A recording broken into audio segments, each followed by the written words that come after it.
Our next guest had big shoes to fill when he was named LSU interim head coach after Les Miles was fired last season. And with his one team, one heartbeat motto, he led the Tigers to a decent record and helped the school drop that interim tag and name Ed Orgeron the head coach of the LSU Tigers. Coach, so happy to have you here. A larger-than-life character in college football, to be sure. But certainly there were challenges taking over that program. What was the biggest one? You have to get them to play as a team, not individuals. It's not about, listen, it had been about the greatest player, we'd have won every one of our games, but I feel like we had the greatest player, Leonard Fournette, but we had to play as a team. Everybody pulling for each other. We did that, play with energy, shorten the practice, play for each other, and have fun playing football. You know, Coach, as a recruiter, you're well known around college football, but if I was a recruit right now, how would you sell me on coming to LSU? Other than, I know you started your college career there, but what would you sell me on why I should go to LSU? You know, we graduate 88% of all our students. That's a great mark. First of all, you'll get a great education. I know your mama. Me and your mother would be very good friends. I can promise you that right now. We have more players in the league than anybody else. We play in the greatest stadium. We play in the greatest conference, and we're the LSU Tigers. If you love the purple and gold, you'll come play for us. Let me change Kirk's question just a little bit. Let's say I'm one of the top-ranked quarterbacks in the nation. Yeah. Now give me the sales pitch to come play at LSU. You have great opportunity.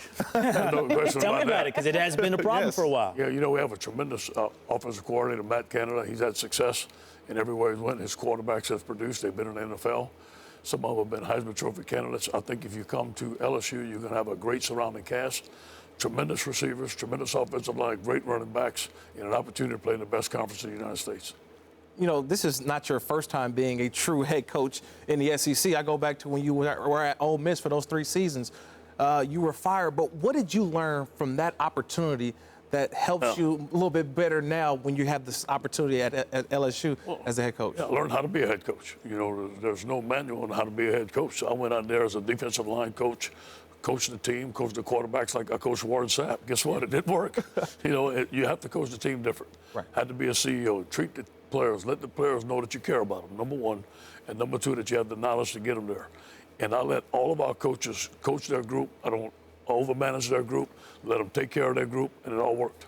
Yeah, Coach, I'm a University of Texas fan. I'm from Texas, and watched how Mac Brown succeeded in, let's call it, a very highly political environment there in Austin. One of the things you had to have learned, I wanted to ask this, whether or not it be at USC or Ole Miss or now at LSU, is not just managing down. You talked about your players, but managing up. Now as head coach at LSU, you've got alumni, you've got donors, you've got presidents. And I imagine every one of your situations were somewhat different. Tell us what you learned about managing up. You know, I feel that if you're personal and you're honest with the alumni and the fans, they love you.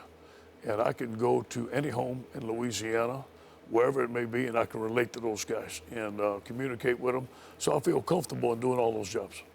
There's a great commercial out right now that talks about the importance of defeat and all of these pro players who said their defeats have defined their successes. What do you say about the defeats you've had in your career? No question, they made me a better man. You have to get off the campus. Everybody's going to face adversity. Everybody's going to get beat. You have to learn from them.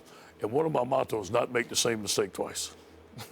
Are expectations in college football unfair? Because before, when you win 9, 10 games, Coach, that was considered a pretty good year in college football, but no longer.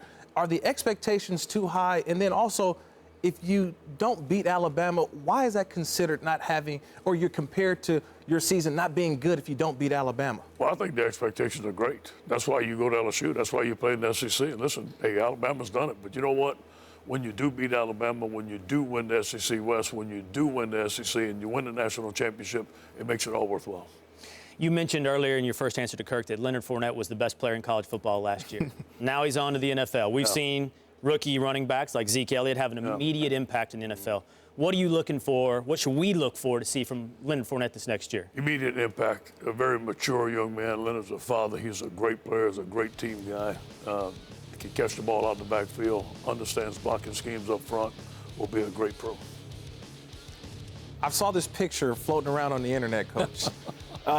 You didn't have your shirt on. You out there. Is this something that's going on at LSU where you got to show the guy that you still got it and if you can do anything that they can do?